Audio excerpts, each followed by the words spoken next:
We started this discussion panel as an anti-racist endeavor to bring to light the voices of color in our communities with stories that will create more awareness for those who are often blind, deaf, or indifferent to their struggle. You can go to our Voices at the Table website to read how my husband and I came to this moment, find recordings of past panels, and find resources to further your learning about the others in our midst. Excuse my dog deciding to drink now.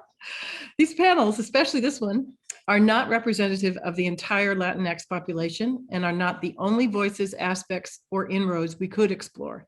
Some of you may have stories to share and experiences to reveal that we would be open to hearing briefly in the chat or by email for future discussions. Please be patient and please be in touch. Now for some table manners. These may be uncomfortable conversations to hear, and due to the sensitive nature of the topics, at times we ask that you please honor this listening space by staying muted. That being said, we welcome your use of the chat box. Memories will come to mind, thoughts will resurface, and realizations will dawn. Please place comments, questions, and brief descriptions of anecdotes you have in the chat box, which Lynn Flocky, our host, will monitor, and at the appropriate time call you out of muteness to speak to. This time around, your comments will only be shared with the hosts, not with everyone, so as not to distract from the voices at hand. Please consider your use of language, that your words be respectful, as no derogatory words, curses, or epithets will be tolerated. To spell this out for this forum in particular, the words illegals and aliens is prohibited. People are not illegal, legal, or alien. Your sensitivity in the civil discourse is requested. Having spoken to so many different voices from Hays County and been educated by my marriage to a Guatemalan, my consciousness has been raised to new levels of the commonalities and the peculiarities of our American experiences. Much as I am more aware of the Black diaspora, or the dispersion of darker-skinned peoples and their cultures across the planet, there is a similar variety and complexity in the origins, cultures, and ethnicities that comprise the Latinx heritage. While it seems Hays County may have only a sliver of the palette that comprises what we might call brown or indigenous people, I think there is more variety than most of our Wimberley or Hays County folk would assume. In my conversations with white people here, there are few aware of these variances, assuming they are all Mexicans, immigrants, or whatever, as a pejorative adjective that shows little respect and an ignorance that has bred contempt and blindness, as if they aren't here. That disregard has been passed along to even the next generation, despite the fact that 25% of the children in our schools are Hispanic, and as we learned last month, often segregated early by language, further separating them from their white counterparts. I'm still on this learning journey, and with so many people in our midst, whether in plain sight or behind the scenes, or maybe that don't want to be seen, I ask, why would they not want to be seen? Well, why not ask, do we see them? Do we want to? Or is it easier to let them remain out of sight? Ah, but once you see, you cannot unsee. Once you hear their voices, you cannot unhear them. How much are we missing out on by not seeing, not hearing, not being in relationship with, and not even acknowledging their presence? So we have found a few of the seen and unseen, voices heard and unheard, moving among us, living lives beyond our comprehension, all toward making this our country, the richer and the deeper, willing to share their own journeys in the American dream. So I am leaning in, this is part of our mood, leaning in and listening, taking my hands off the reins a bit, in deference to my husband, Carlos, an immigrant who made his way to Texas to further his education, make a family, and bring his knowledge and vision to institutions who benefited from his cultural evolution and inclusiveness. I admitted to him that I didn't even know where Guatemala was in Central America, save for the map on my girlfriend's shower curtain, thanks to that Amerocentric social studies geography-less education I had in the 70s. So he will lead most of the questions from here and provide translation if needed. He is trilingual, people, but that's a whole nother story. Carlos? Well, thank you, Sandra. And I just want to say a couple of things. First of all, I am just really deeply thankful for Sandra's work in this space. She had this dream quite a while back, and she has just relentlessly been working to make this possible. I don't think we've ever had a conversation like this in this area for sure. So really, really muchas gracias, Sandra, ahead of this conversation. I want to say buenas tardes to everybody, and thank you for joining us today. But before we go any further, I would like to ask us to take a moment to observe in silence the memory of the victims of racial violence in Atlanta over this last week.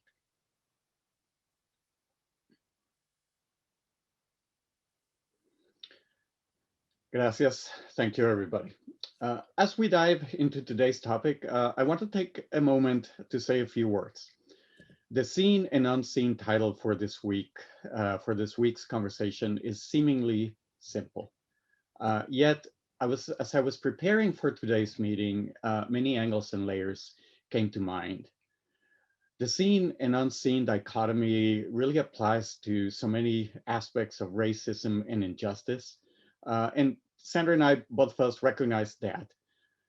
But however, because today we're focusing on the Latinx population in the Hill Country, let us talk about what we can see as applied to this particular population. Seen and unseen can also be phrased as recognized or ignored, or to observe or to turn a blind eye. And this is the willful dichotomy that as Latinx we have lived with for a long, long time. Let's start with the terms that are used to identify us, like Sandra has mentioned before. Those of us whose origins are south of the Rio Grande, it doesn't take much to hear people refer to all of us as Mexicans. And this would be really, if you think about this, like calling everybody born north of the Rio Grande or the Rio Bravo as Canadians, or maybe people born across the Atlantic Ocean as Italians. Hispanics is really not a big improvement, in my opinion, since it basically assigns to us an identity that is based more on the country and the language of those who came to the Americas and colonized it, pillaged it, murdered indigenous populations, really across the whole continent. Latinx is just a little bit of an improvement because at least it removes the gender specificity of the terms Latino and Latina, but it still really lumps all of our identities on the linguistic roots of Spanish and Portuguese. It still has a Eurocentric approach to classifying us, if you wish, which is, as it is, a terrible thing to feel. So when people these days ask me, what should we call you? The best word I can come up with is the word mestizo. Mestizo is one of the terms that the Spanish created to refer to people who were the offspring of mixed marriages between indigenous Americans and Spanish, Europeans. And I like this term just because, in the words of the Guatemalan hip hop artist Rebecca Lane, it captures all the colors of the corn that make up my skin. I had planned on talking to you on this long journey that would attempt to capture all the aspects of what really seen and unseen can mean, but I think it would be productive for me to just summarize it for you and encourage you to explore this space and take a look at your feelings and at what might be your preconceptions. So I am going to summarize it to you in this way. We are seen in all the negative spaces that produce scapegoats and drama. We are not seen where we are productive in society. We are seen in the hypersexualization of our women and the violence-laced narco porn, calling us rapists and blaming us for the spread of COVID in the country. but we're not seen for any of the contributions we make across the whole economic spectrum of this country. Now, to help us navigate this set of complex issues, we are joined today by a group of wonderful panelists. Following the same structure we followed the last voices at the table, sorry, the first voices at the table, where we set up a historical context. We will be joined first by Dr. Ana Juarez to help us set the table in a similar fashion. Dr. Juarez is a 10th generation Tejana on 3 sides of the family with roots on both sides of the border. She was born and raised mostly in Austin, but spent many summers in her parents' hometown, Laredo, Texas. Because her father's doctoral research, she lived in Mexico for several years, 4th grade and 8th grade. Her parents had 6 children. Her father, before her father got his first job as a history professor at UC Davis when she was 14. Dr. Juarez attended community college and Laredo State University, and then transferred to UT Austin, where she received a BA and an MA, both in anthropology. She worked on several research projects until 1986, when she became coordinator of minority programs at the LBJ School of Public Affairs. She left the LBJ School for Stanford, where she received a PhD in 1996. The same year, she began teaching at Texas State University. Dr. Juarez taught anthropology for 26 years until she retired this past January 2021. So congratulations on that milestone, Dr. Juarez.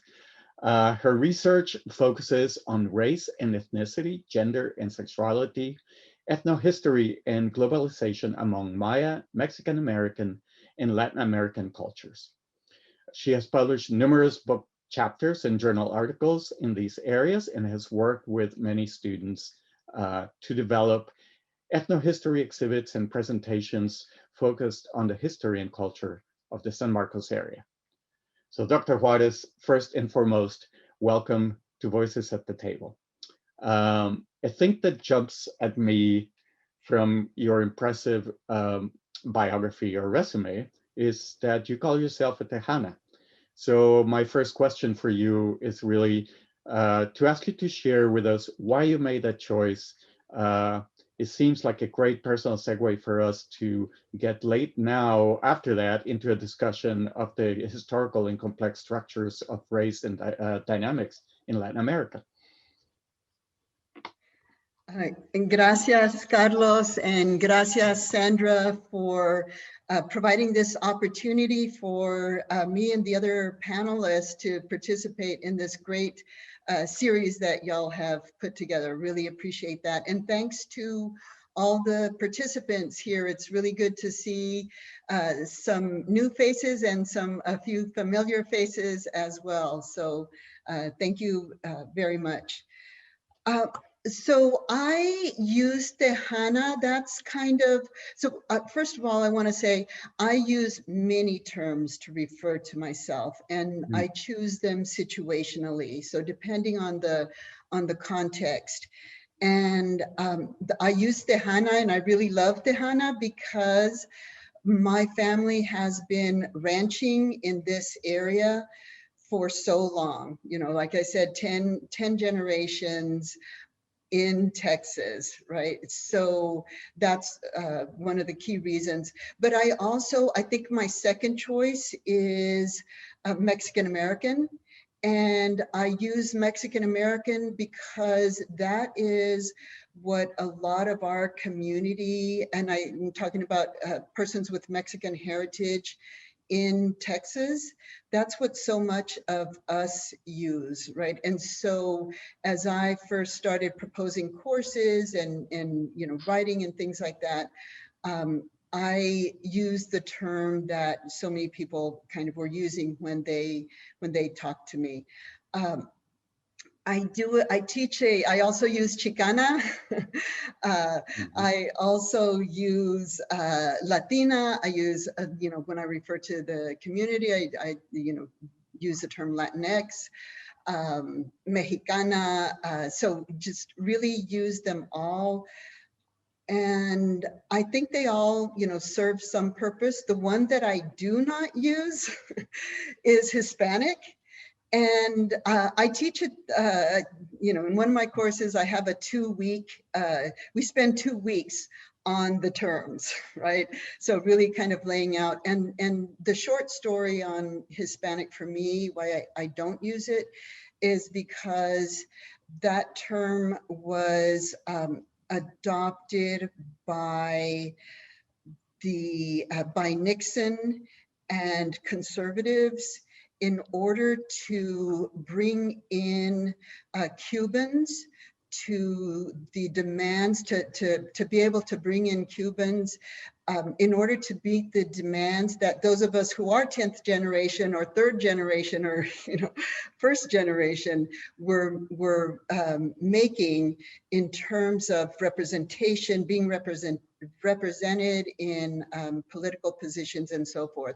And so because of that, what happened with that term is that it became required.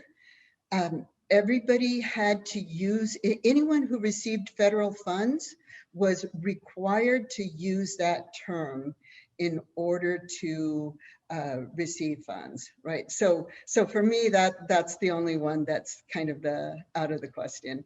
I'm gonna talk a little bit, I think, Carlos, I go ahead and maybe talk a little bit about my experience, and do you want me to talk a little bit about the racial categories as well? Let's talk about the racial categories. Maybe that's okay.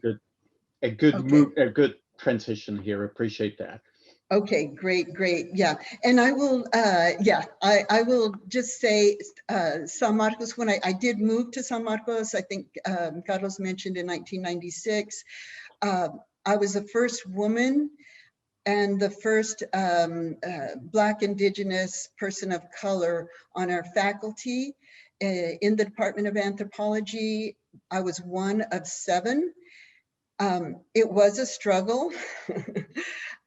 Unfortunately, when I left, there is now 1 Black man on the faculty and there are now about 30 faculty members. We have grown tremendously, but the faculty has not changed at all in that respect. So, okay, so I'm going to go ahead and share my. Sorry, I'm just going to say a quick observation. It seems to me then proportionally, really, representation has gone down. Absolutely, you are right, and that is not just here, right? That is with that is across the board, right? If you look at I'm trying to figure out here how I can see my screen and see y'all, but that's not going to be possible. Oh well. Okay, so yeah, so y'all tell me if but yeah, the representation has definitely gone down, and that is true. When schools today are more segregated than they have been in the past, there are many ways in which that is not unusual, right? We have gone backwards. Okay, so, but today I wanted to just to give us a little bit of context to understand racial stratification kind of in general, and particularly in Latin America. And colonialism was so important in terms of race, because you should see the little map on your screen right now. And we don't. Oh, you don't? Okay. Okay, so I'm not sharing my screen. Oh, sorry. Well, in that case, give me just a second here. Share screen. There we go. That is better. Okay, yes, now I see everything. Okay, so so that is so important. If you look at this little map down here on the bottom left corner, In the past, state-based societies conquered their neighbors. And so there was this sense, this geographic nearness and very gradual differences in physical variations, right? That changed with colonialism when you had people from one part of the continent traveling all the way across, major parts of the world to other continents. And so what happened, so over time, the Spanish, who were the first to colonize, constructed racial categories. And I do have on the screen, you should see that they're socially constructed. I do want to just clarify that, yes, there is one biological human race, but we have socially constructed racial categories, right? So the Spaniards were really the first to do this based on very obvious biological, physical differences, right?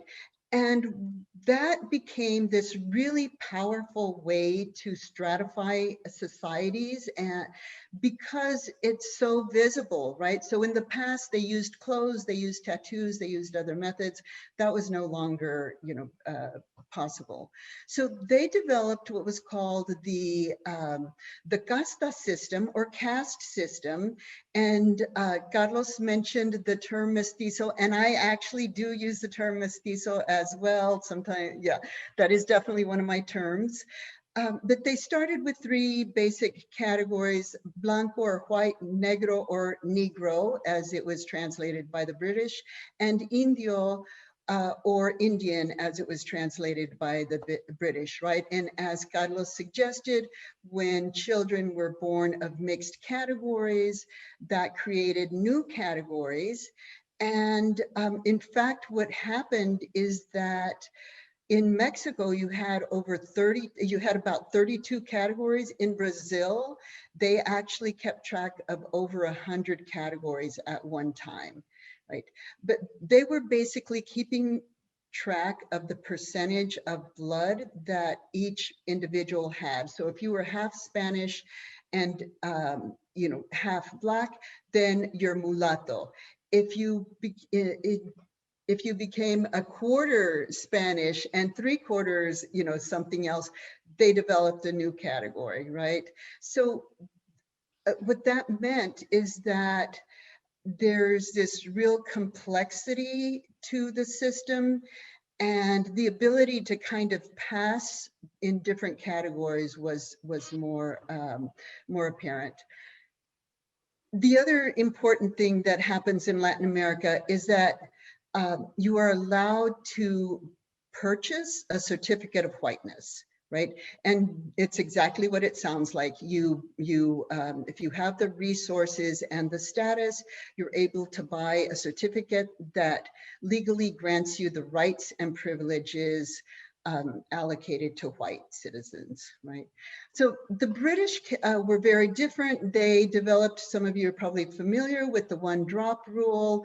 1 drop of lower status blood gives you the category, makes you the category of the lower status, right? So 1 drop of Black blood makes you Black, and so forth.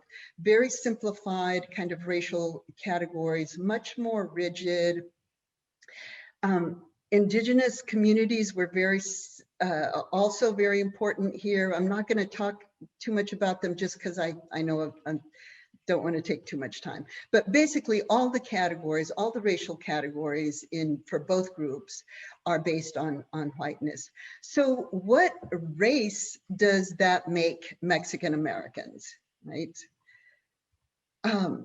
Over time, the categories declined, and most people in Mexico did come to be considered mestizo, right? And you did have, the situation was different. Mexico did abolish slavery in 1829. Their second president, Mexico's second and only president, who was Vicente Guerrero, had African heritage. He was a mulatto, and that mattered. And also just however, all that said, whiteness continued to be this source of status and power, right? And anyone who watches Spanish language television, you will see that there are many, you would think that the Mexican population was much whiter, much blonder than, you know, than if you go to Mexico. Things changed a bit in with the Republic of Texas in 1836. There was a moment when there's a possibility of kind of greater equality between the racial categories and a kind of a minimization of differences. Lorenzo de Zavala was the first interim vice president. Of course, he was pro-slavery and he was racialized as white, but you know, soon, however, Tejanos became racialized as non-white mongrels, right? And this idea that we were mixed was used against us as being almost even worse than, you know, being something pure, but another category. And of course, we lost land and legal rights, you know, during that time of the Republic of Texas. With the US-Mexican War and the Treaty of Guadalupe Hidalgo in 1848, Mexicans legally became white citizens, right? And this was something that Mexico fought really hard for, because the options at that time were to become Black, and have no rights, or to become indigenous, and they also had no rights. So that was one of Mexico's hardest won kind of victories with that treaty. Unfortunately, the conditions of the treaty were not always honored. Whiteness too was just challenged in the courts, and people would, you know, sue and say, you know, obviously, look at these people, they're not white, you know, they look like bloody Aztecs or whatever it might be. So, so I just wanted to kind of talk a little bit about that in order to contextualize our experience and really understand the Mexican and Latin experience and how race is, the ways in which race is similar and different. So I think that's it for me at this point, correct? Or do I go on to the next section? Well, yeah, so I wanted to ask you about this, and okay. You know, we did take a look for a moment at the sort of wider context like you referred to. And so part of what is fascinating about your story is your work on the register of funerals that in particular applies to the San Marcos area. And really, it was that part of that work that inspired our sort of our tagline or our subtitle for today's meeting, which is Working, Living, and Dying. And the dying part seems to be a part that I wasn't aware of. I don't know how many of us were aware of this, but seems that even in dying, there is this separation of white and non-white, and how this applies to the Latinx population in the area. So if you would like to share that, that's really a great moment to do this. Yes, thank you. So yeah, and I will just say one of the participants that I interviewed for, you know, in my research said, you know, Anglos wouldn't even share the same dirt with us, right? So yes, I do, you know, I have done cemetery research, looked at primarily at Mexican-American cemeteries, but kind of in that process, discovered that one of the things that the Mexican-American cemeteries were doing was burying indigents. And so in doing that, I started looking a little bit at indigent burials, and that led me to Ms. Ollie Giles, who some of you may know, and I may talk about her a little bit later, but she was the person who initially gave me some copies of pages from the Rogers Funeral Home records.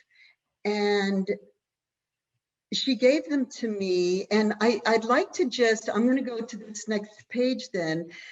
And she gave them to me, and I went home.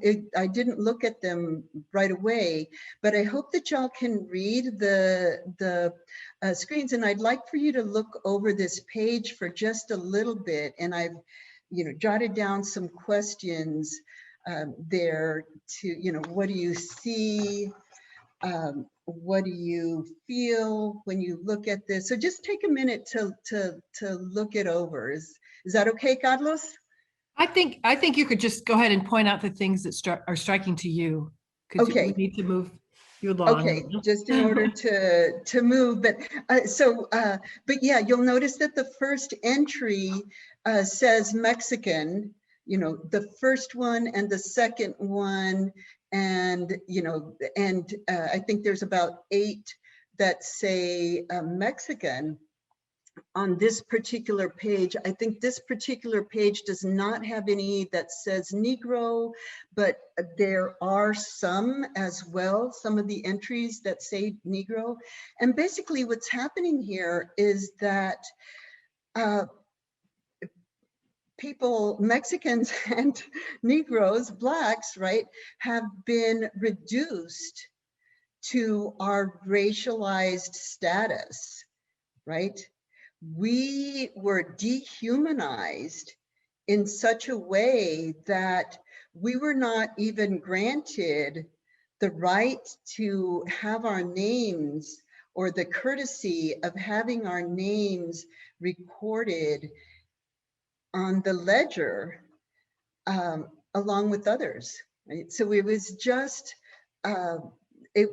Mexico. And so I went home, and when I saw this, I was horrified, right? I just couldn't figure out what to do with it. And most importantly, I was like, why hasn't anybody ever told me about this before?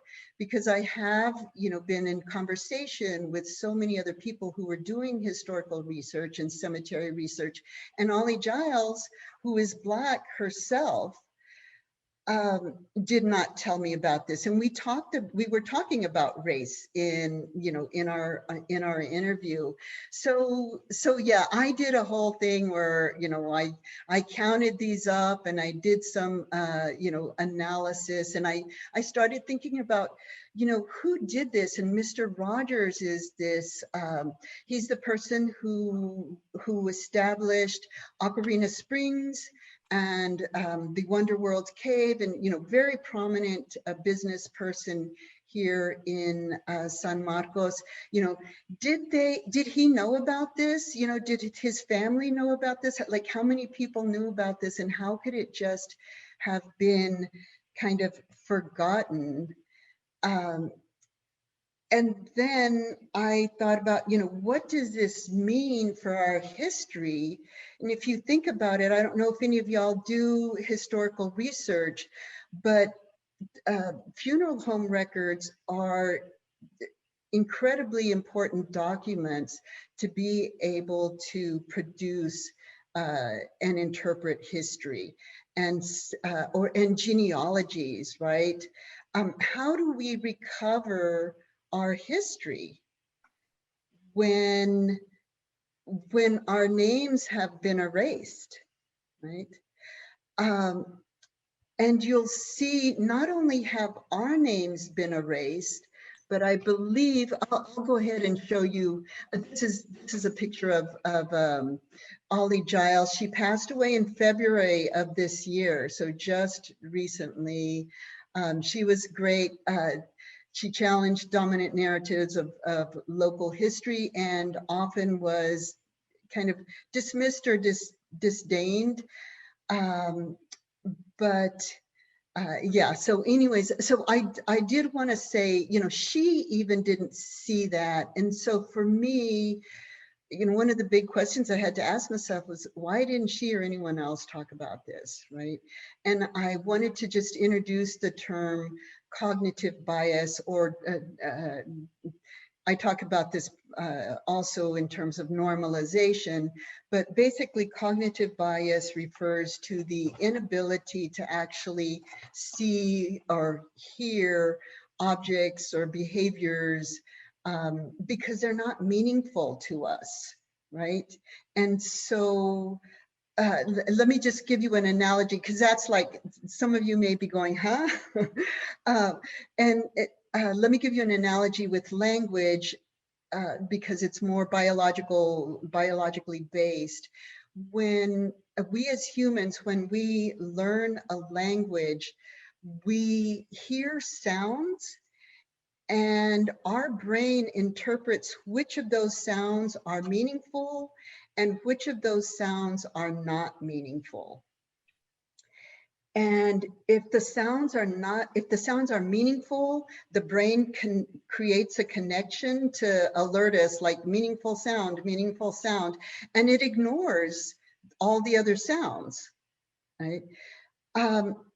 And I think so you literally don't hear them. This is why for so many of us, it's hard to roll our R's, or, it's hard to pronounce, to learn other languages, because, our brains have not had that experience of creating that meaningful connection, and it can be learned. And I'm hoping that, as we continue to talk about these kinds of things, that they will be learned in our community, right? I'm going to go ahead. So then, I wish I could say things got better, but unfortunately, the erased were further erased in 1958. A local historian transcribed the funeral home records, and I believe, I'm not sure if I still need to verify this, either she deleted all the names that you see that are marked, all the racialized names that are marked with an asterisk on this page. They were not transcribed, at least they're not transcribed on the typed copy, and neither were several of the Spanish language names, because there are a few Spanish language names in there. So you'll see here, this is just kind of a close-up, a little bit more of a close-up. And here you can see the typed copy. And you see that Mexican baby, Amelia Ramos are all deleted. And the next name transcribed on this page is Emma.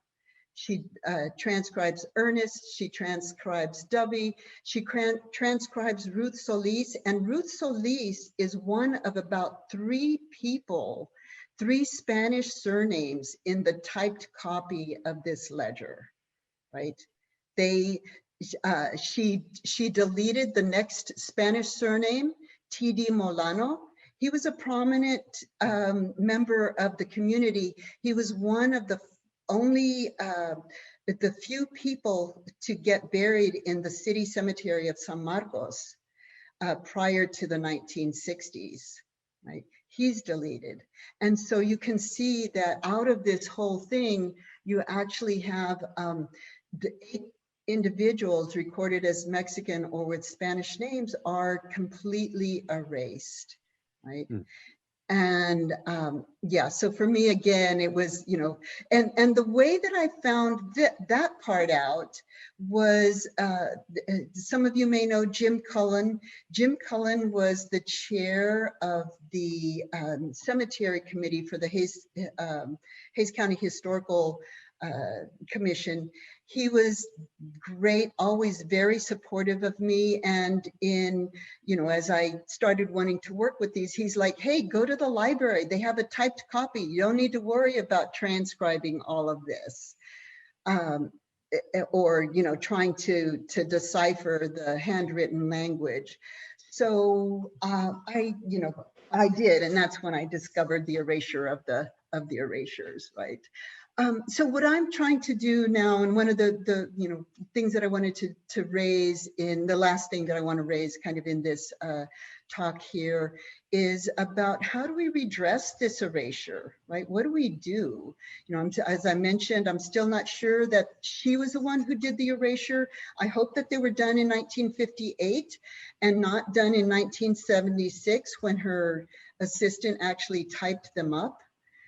I do want to say that some of the things that we can do is to continue to do research.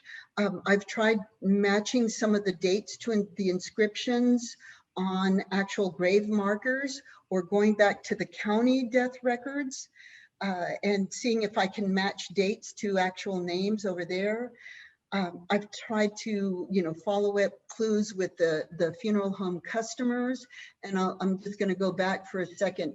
The people in the second column here are the customers or the people who arranged the funeral, and even some of the customers were just racialized as Mexican, right? Wow. So this is kind of one of the unseen and seen parts of history is that, so often people were just erased from the history, any history of their life here by erasing that record. Yes, I mean, this is really profound, and that's why we wanted you to share it. And thank you so much for bringing this to us. And we're going to need to move on to our next speaker, but I think there's one question. Maybe Lynn, if you can go ahead and. Yeah, Ana, could you cut off your slides? Okay, got it. Yeah, we've had an interesting comment from Claudia Zapata about filling out her race category. And Claudia, could you share that with us? Yes, so hello everyone, I'm Claudia. I think one thing that I've noticed, and even when I went to high school in the Rio Grande Valley in Mission, Texas, and as we were applying specifically for colleges and filling out grants and scholarships, I remember specifically, like, there's always a race question. It's like race, and then they'll ask you, are you Latino, or, yes or no. And for race, we were always told to put white. And even like when you look at the census or modern day data collection, it's like white Hispanic or white non-Hispanic. And it angers me quite a bit because I don't categorize myself or my background as white. I'm native. My family is all from San Luis Potosi in Mexico. Like, I am native to this area. I have a lot of Indian blood in me. Like, I highly relate to being considered mestizo. And so I just find it so striking that we're always told to select our race category as white, because I feel like that's minimalizing the power and like the beauty of being, probably most likely like multiracial or multi-ethnic. And yeah, it's an issue that I've had. And so whenever you brought up the point on your slide, what race is Mexican American, I highly related to it because it's a question that I ask myself like every day, because I know it's not white. And that was the opinion that I had. Thank you. Yes, I appreciate thank you. your observation, because I recently had to complete a questionnaire that was similar to that. Thankfully, I had the opportunity to make two choices, because that's the other issue that we have. We all try to, or others try to put us into a single bucket. You're either this thing or that thing, but you can't be more than one thing. So again, multiple colors of corn, right? So fortunately in this one, I had the opportunity to choose whatever seemed closest, which in my case was, okay, Native American, because Native American in their survey encompassed all of the Americas, North, South, and Central America, plus European. because that talks about really my history and the mestizaje event that that we are part of. Yes, think it was that's actually definitely extensive. much more inclusive. Mhm. So this brings us a really interesting segue, and I appreciate that because that sets us up in a really nice way, and that is this whole issue of identity and who we are in the eyes of who.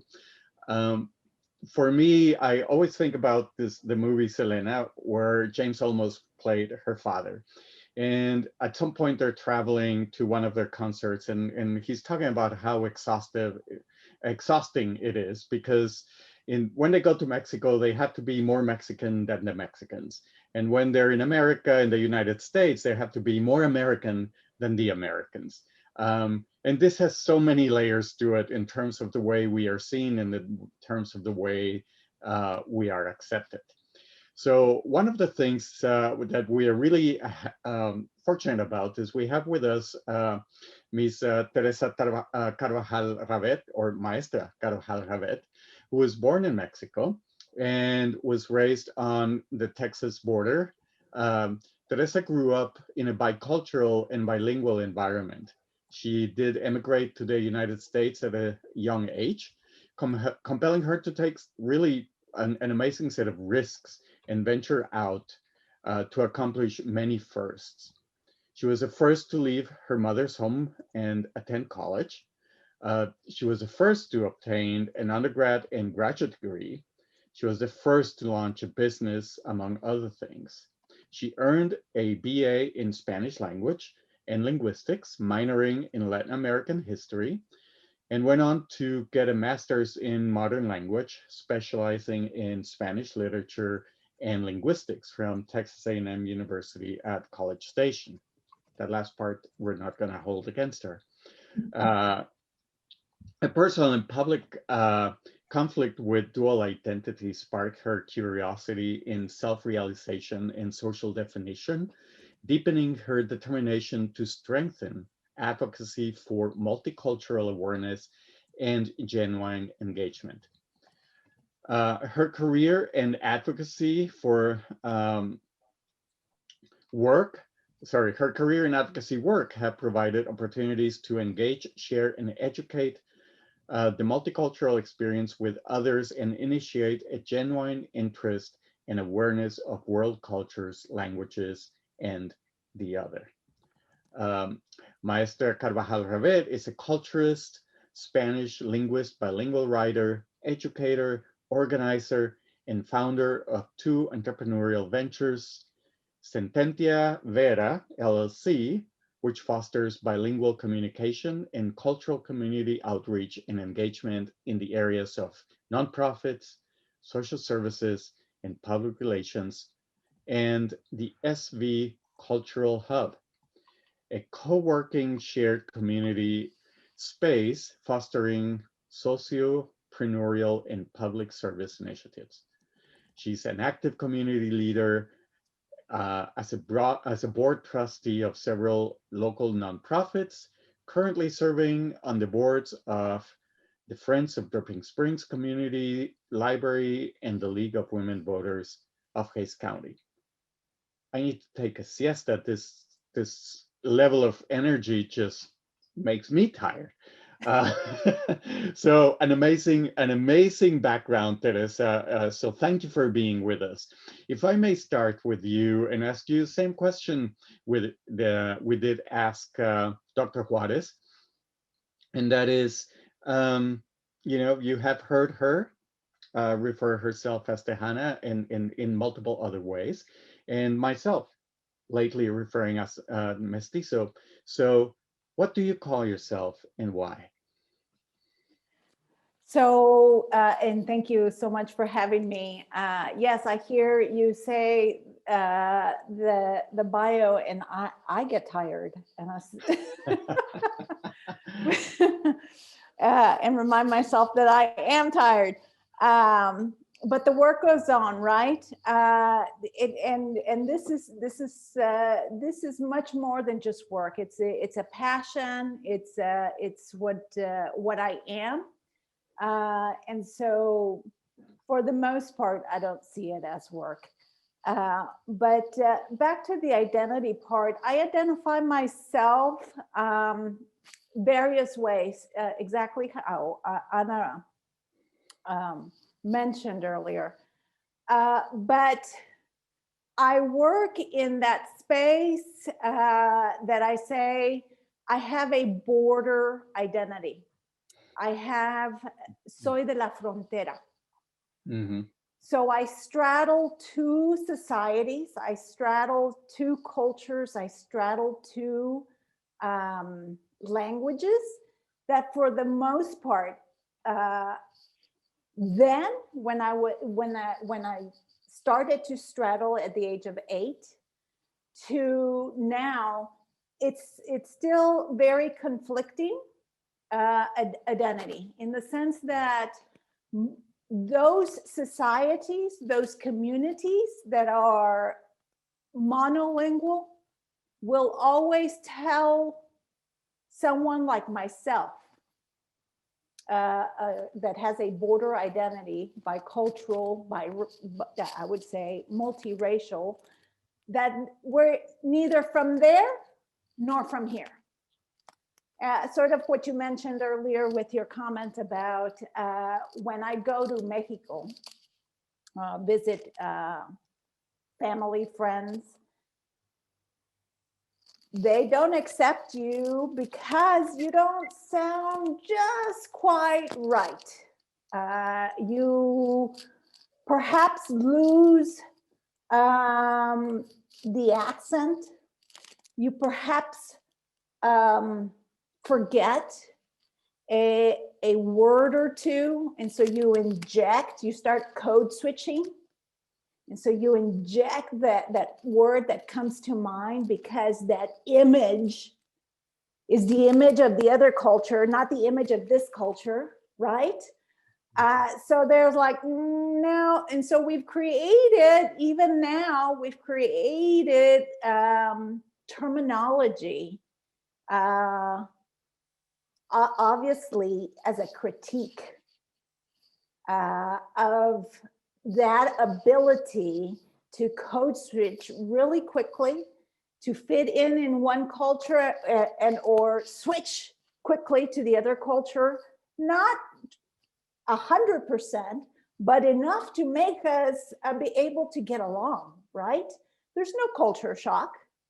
We can figure it out. We have the ability, and by we, I mean los de la frontera, right?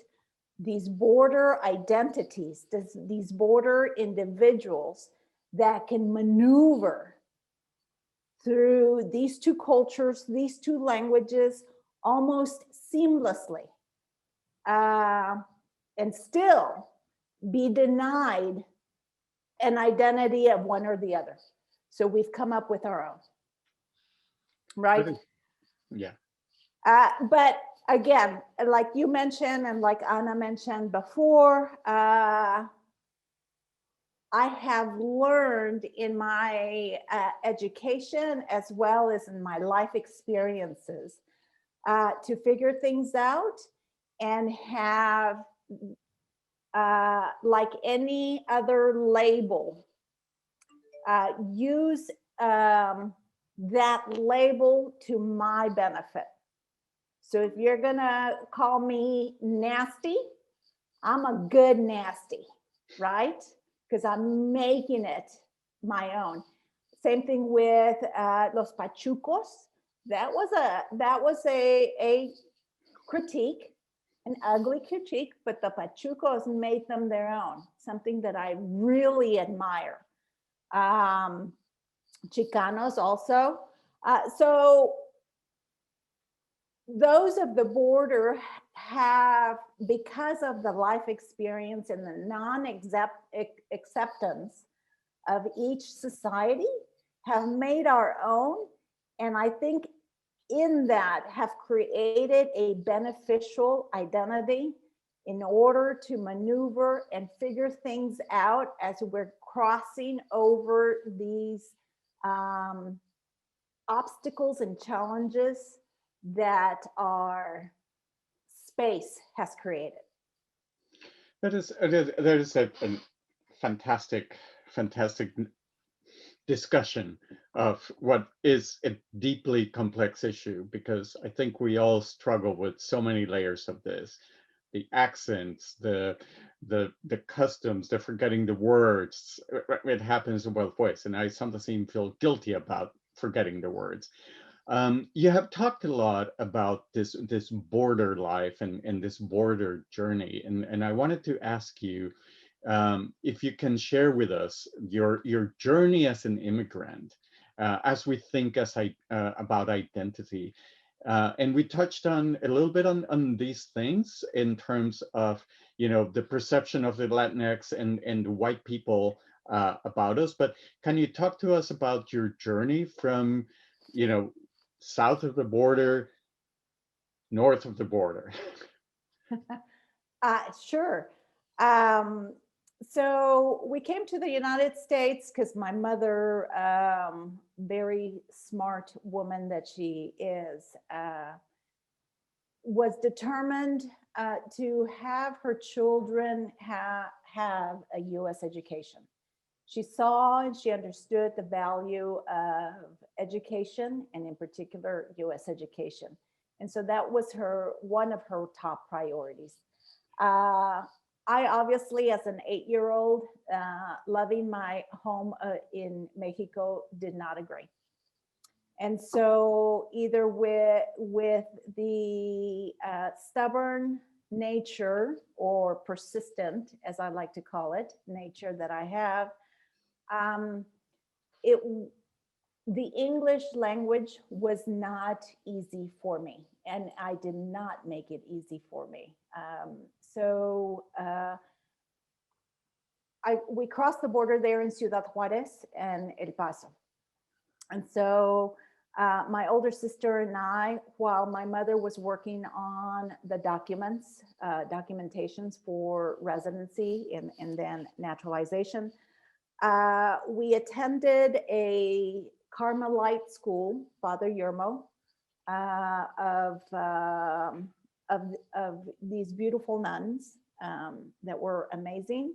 And they were the only school that would accepted immigrant children that did not have any understanding of the English language. So my schooling started in Spanish. Once we've got residency papers, documentations into the process system, we were able to transfer into public school. And that's where my heartache and my challenge and the ugliness started, right? Because we're in a bigger environment, bigger space. It's a more white space.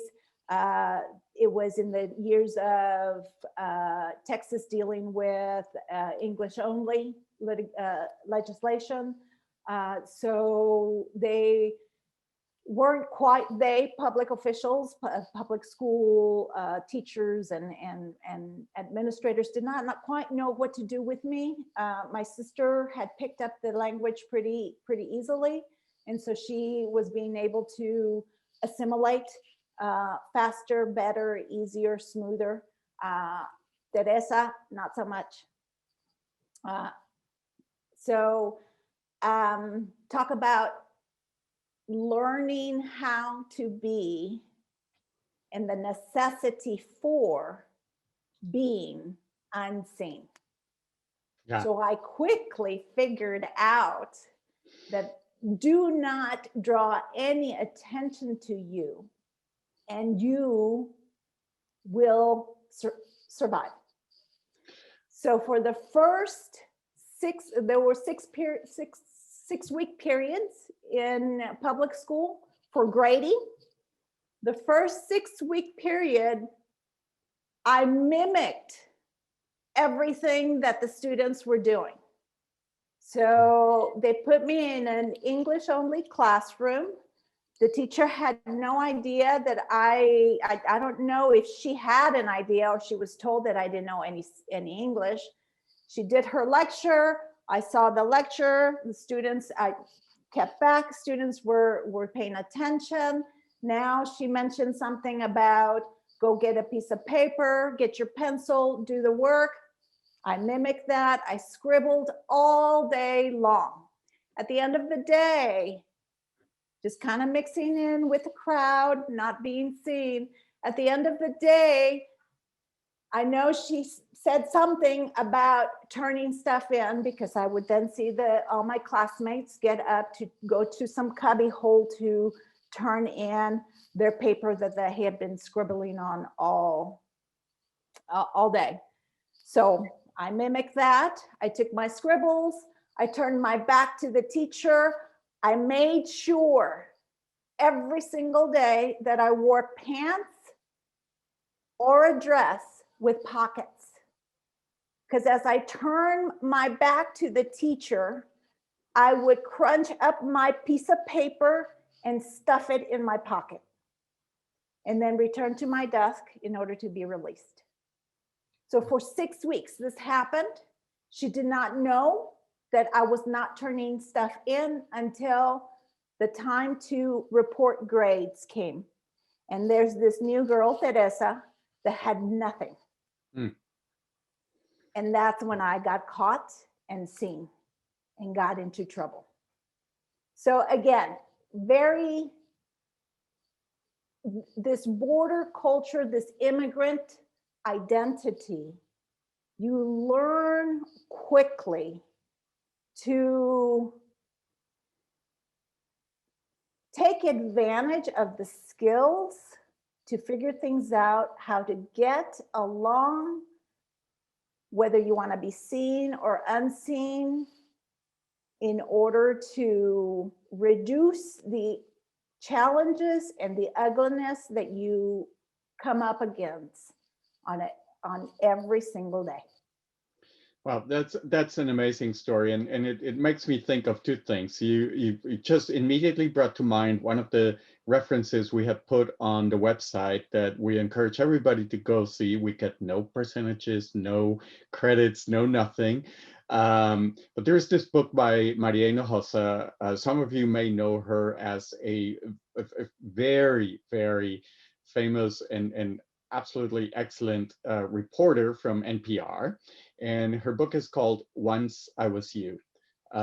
If you want to get to know what that exploration of seen and unseen and to stand up for your name looks like, it's definitely a reference we recommend, especially if you can get the audiobook and listen to Maria share her story with you. The second thing that makes me think about your story, the seen and unseen, is an advice I gave to my Latinx students at Texas State University, and that is that at every meeting that you are, whenever they go roundtable and say, what do you have to share? You should never pass. It is your job to make yourself visible, and it is your job as a Latinx to make sure that people understand that this is who you are, and this is what you're contributing to the conversation. You should never pass on an opportunity to be identified as a Latinx member of the society. So I have one last question for you, Teresa, if you wish. And I wanted to ask you what your experiences have been, based on your ethnocultural background in your business ventures. You are, what I would call an entrepreneur.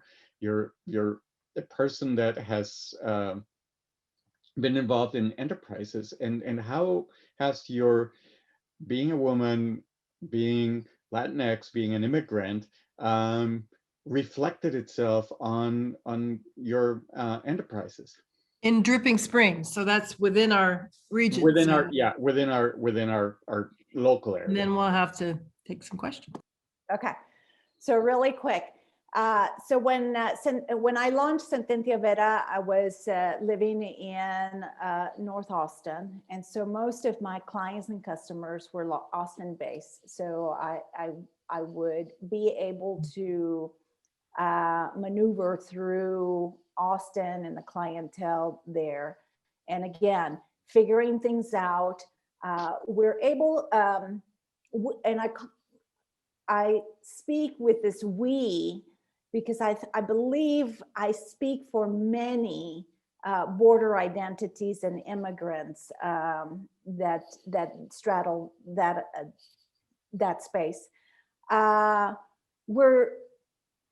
think one of our biggest skills is to be able to read a space quickly, so that then you bring forth what you believe you need for that particular space. And that I share that with you because that's what has gotten me through being an entrepreneur. That I could enter a space, whether it be networking, whether it be funding, whether it be a possible new client, to read the space, to whether I say, I introduce myself as Teresa Carvajal Babet, or I introduce myself as Teresa Carvajal Babet. Mm-hmm. Okay, so I see that as a double-edged sword, really. Why? Because I'm taking advantage of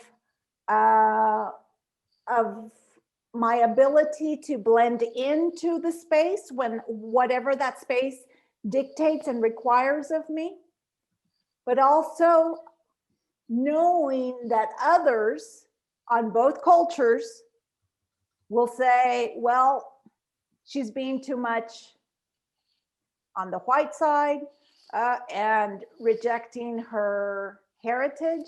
And then on the other side, ooh, she's being too ethnic and rejecting her whiteness. And I say, well, no, I'm sobreviviendo, right? Yes. If I'm going to be an entrepreneur and I'm going to expect to make a livelihood from this, I need to use my skills to read, reflect, and use what I need to use in order to have some sort of success. Especially here now that I have a local physical brick and mortar space. It's not brick and mortar, it's a green space. Lovely, lovely building. That's for another talk. In Dripping Springs, where it's mostly a white space. To come in here and create an actual physical space in which a multi-ethnic, multi-language, multicultural can exist, I've experienced some negativity to the tune of being warned or forewarned that I will, in quotes, feel the wrath of Dripping Springs. Mm-hmm. And that if you're a good businesswoman, you would let go of what you're bringing in this space. Right? Yeah, wow. that's Wow. And that's as a businesswoman in this area. I think that there is a question I think that Lynn wanted to have asked. Yeah, I'm going to call on Sandra Londa. She's got a comment about the racial category from a different angle. Thought it would be interesting to hear her take here. So a couple of years ago, I had cataract surgery, and you know, you have to fill out all those forms. I had filled out the forms, but the people at the receptionist desk filled them out for me. And I happened to glance down at the printed out copy, and they had me listed as Hispanic. And I went to the lady at the desk. I said, Sorry, I did that. are you I'm muting trying to get Ida Miller. I said, I'm not Hispanic. I said, actually, that's my ex-husband's name, you know, it's my married name, my ex-married name. And I said, I have no I'm not telling you this from a prejudicial standpoint. It's just, I don't know if you're collecting data that you need to have to send to the state or something for, in terms of how many white, how many Hispanic, how many, you know, so forth. But the assumption that, that I'm Hispanic because of my last name, and that name is actually Sephardic Jew, the Jews in Spain. That's where that name comes from. But I am Scots-Irish. Anyway, it was really kind of a comical thing. And I meant no, I had no prejudice intended. I just wanted to make sure that she understood if she was collecting data to send somewhere about the clientele, you know. Anyway, it was an interesting experience. Well, thank you for that. And thank you so much, Teresa, for sharing your story. And I hope people will come and visit the hub on 290, where one of your businesses and your businesses operate out of. I think you've probably driven by it many times and not realized this is the owner. So let's go ahead and support her business. We're going to move on to Lolita Olano. If you would go ahead and do your introduction, Mr. Carlos. I think you have a little something you were going to share, but let's just make it brief if you would, because we only have about 20 minutes left. Well, it's Dr. Carlos for you, but yes, I'll try to make it brief. Anyway, so yeah, one of the things that I wanted to share. So shortly after Sandra and I arrived in Wimberley, we joined a local church, and as part of the local church, we joined a local Bible study group. In that Bible study group, all members were white except for Sandra and me. We had actually identified ourselves, and I don't think you needed to do much of that, but as Latinx or mestizo and Black. And yet it was really rather shocking to us that our ethno-cultural identities quickly kind of became unseen in that group. And in one of the evenings that we were gathering and you know, as people do socialize before they get into whatever purpose that brought them together, somebody started sharing in a really outraged voice how upset they were because two Latin American immigrant young ladies had been named valedictorians and salutatorians at their school, and that meant that they would be guaranteed admission into college. And how outrageous it was that these two girls would then be taking 2 seats away from their white kids. This was said in such without such regard to the fact that Sandra and I were there sitting next to them, which again made us invisible because for some bizarre presumption, we were not part of this group that, this is my personal opinion, they were sharing some hate about and perpetuating the conversation about us immigrants from south of the border. We're not just taking jobs away from worthy workers, we're taking away educational opportunities from students. So this leads us to this conversation with Dr. Lolita Olano, who is one of the members of the Wimberley community. And so far, we have heard voices of a US-born Tejana, we have heard a voice of an immigrant, and at this point with Dr. Olano, we want to expand the conversation from the immigrant perspective. Dr. Olano was born in Buenos Aires, Argentina, definitely south of the border, definitely not Mexican. She came to Houston in 1982, where she had her third son, Tomas, who joined Santiago and Diego, both born in Buenos Aires. She's a retired professor of bilingual ESL education at Houston Baptist University, where she taught for 18 years. Her passion for writing has led her to publish several books. Her most recent one is Morning Musings, Creating My Life One Page at a Time. with its bilingual version coming out pretty soon. She is a proud grandmother of a 6-month-old Georgia, the first girl in the family, which Sandra will identify with, after raising 3 boys. Dr. Olano, like we have done with all of our other panelists, we would like to ask you how you identify. What do you call yourself? Is it Latina, Chicana, Hispana, Argentina? What defines or captures your identity? I am Argentina, and that's about as far as I can go.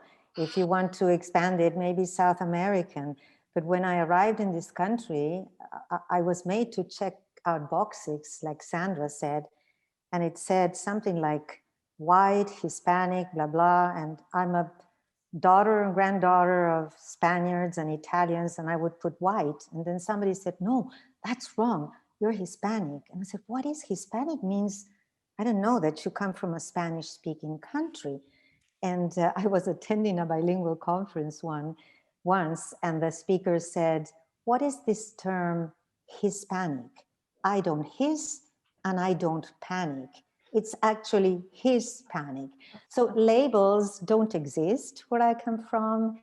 And although they had an initial good intention for the quotas, for how many people were entering the United States, later on they became labels. And whenever we label people, you know, it leads to stigmatization and to just, you know, blame the victim, so to speak. So I'm Argentina. Okay. So I'm going to ask these questions just because I know Lolita. What brought you to live in Wimberley? Tell us a little bit about that. Okay, well, we came from Buenos Aires in 1982 in a student visa, and I became involved in bilingual ed very soon. I was fortunate enough to be teaching in a school, and somebody said, well, did you know that they offer scholarships for a master's right next to us in Houston Baptist? And I said, oh, great. I went, I was interviewed by an Argentinian professor. What are the chances, right? So I loved the process, finished the master's, and told my mentor, I want to stay here. I love it. I want to teach.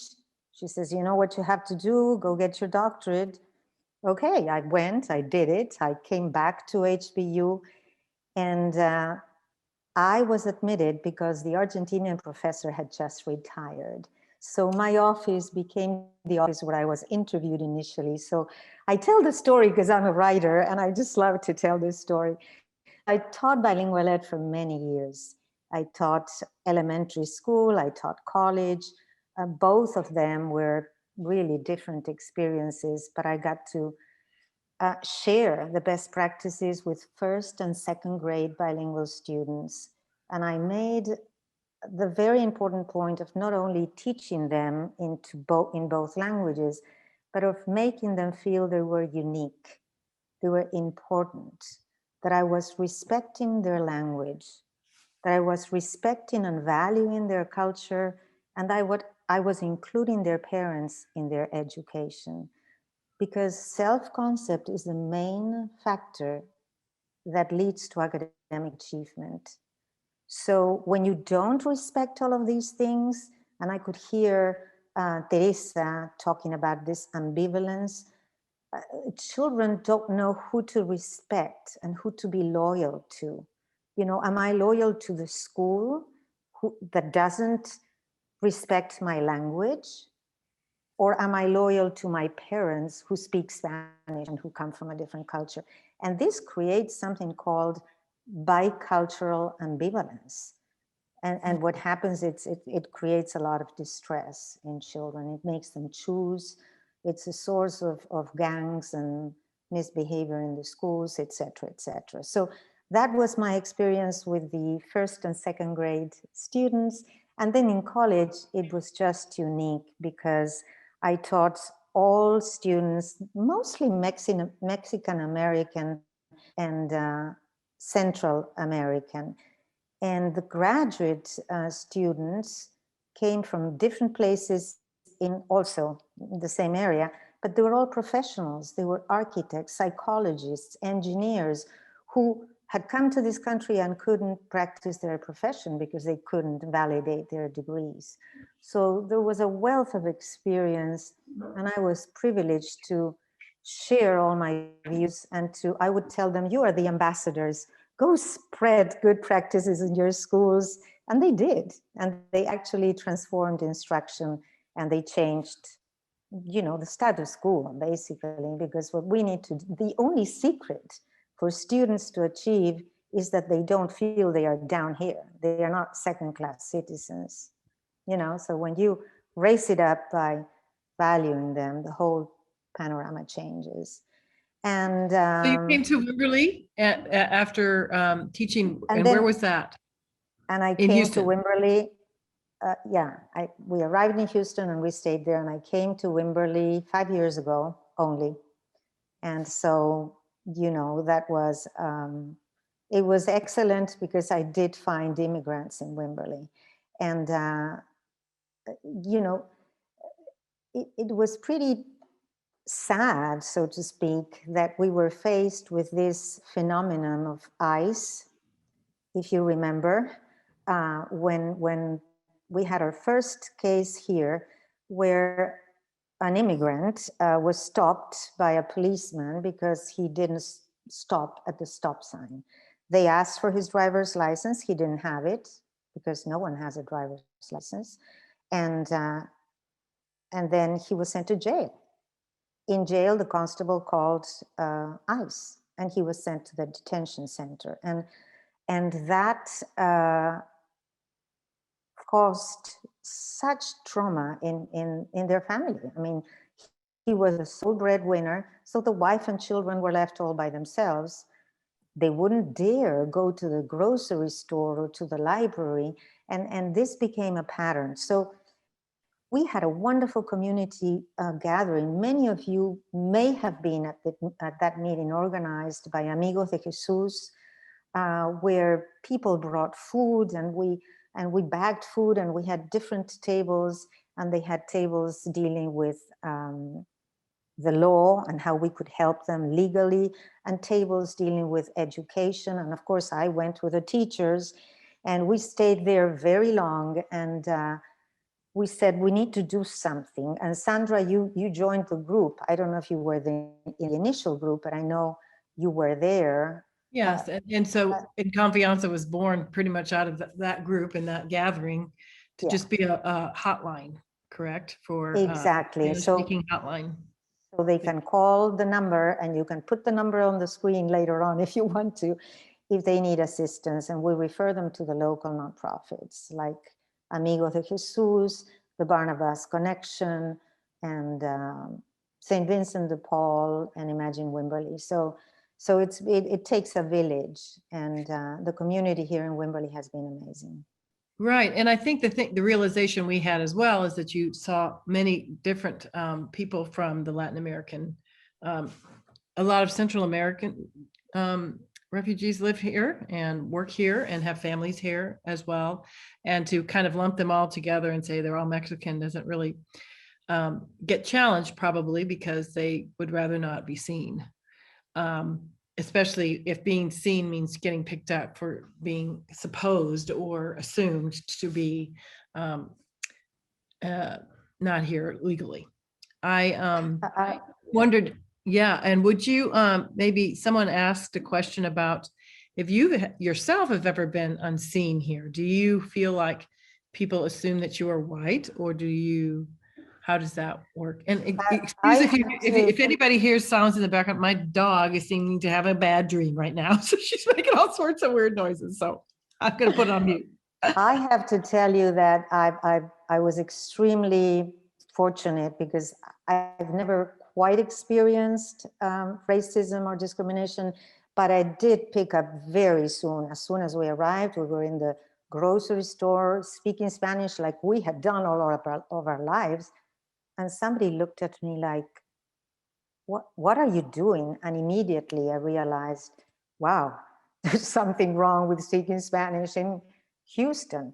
And then when I started working in the schools and the teachers would talk to me, they were very nice. One of them said, oh, you know, but you're different.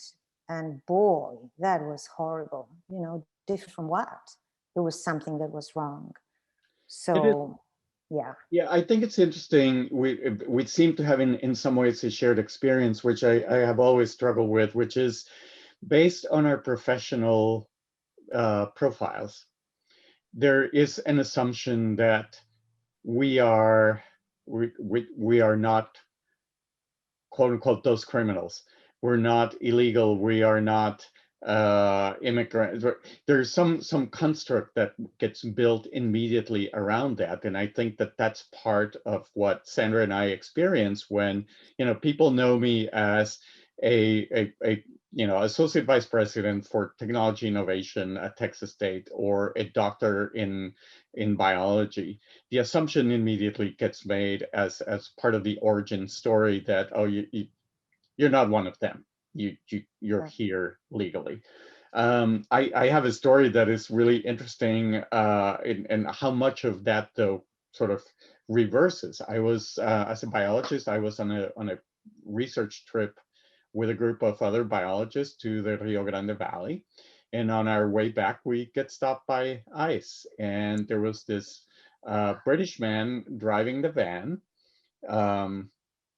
And so he rolls down the window, and they look inside of the van, and I was at the back seat, and the ICE officer points at me, and of all the people in the van, and he asks me for my papers, which I produced, and then we took off. And the irony was that the British man that was, you know, had charmed him with his British accent was actually illegally in the country, but he got never picked up.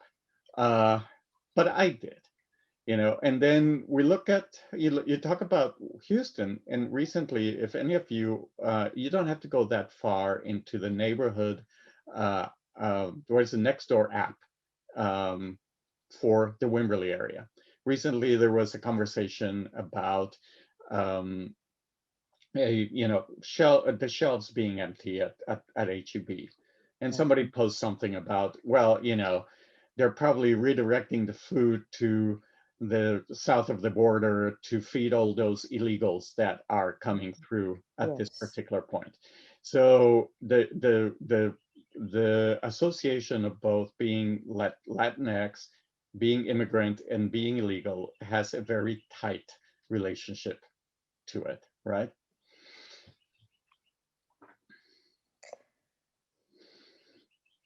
Sandra, I wanted to share maybe just about the Lolita, about just the benefits of a bilingual education, or we don't have a whole lot of time left, but you want to just say, I know you have a passion for that, and you've taught ESL in this community as well. Yeah, I mean, the whole deal, you know, it all started when a group of Chinese parents complained to the San Francisco school district that their children couldn't understand instruction. And they didn't pay attention to them. They sued the school district. The judge ruled, well, we use the same textbooks, the same deal with the same teachers. So what are you complaining about? Well, that our children don't understand what they are being taught, so they fall behind academically. So ultimately, the judge ruled equal does not mean equitable. So the need, and from that moment on, the bilingual programs were initiated. Mm-hmm. And I was going to do a little play, but I know we don't have time, but this is what I used to do with my students, say, well, if we believe in this myth that you don't know English, so I need to teach you in English rather than having a bilingual program, then let's fly to Argentina, and you all are deficient in Spanish, so let me give my brain theory lecture in Spanish, and you will be tested at the end of the session. So I start speaking Spanish, and I said, oh, some people look troubled. Would it be better if I gave you the theory in English while at the same time I teach you some Spanish? And that's the whole of bilingual education. Beautiful, Yeah. beautiful, beautiful. So are there any questions from the floor, Miss Lynn? Well, Oh, there was a comment. With one last thing we might want to say is Lolita has just published a book. So she's just showing us. Yeah. Yeah. Just tell us briefly about that before. Yeah.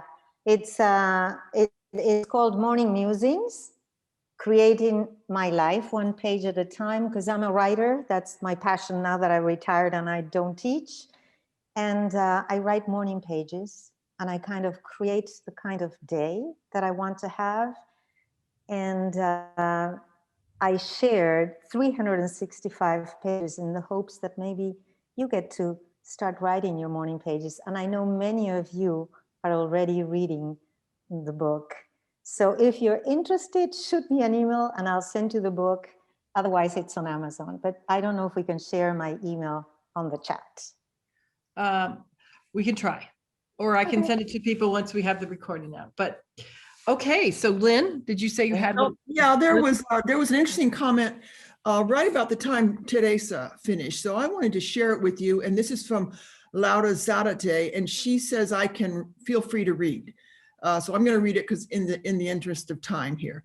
She said she was so very thankful for Teresa's observations regarding the gifts and challenges of being bilingual and bicultural, especially in Dripping Springs. So I wanted to share that, and I think you could apply that also probably to Lolita and also what Ana said.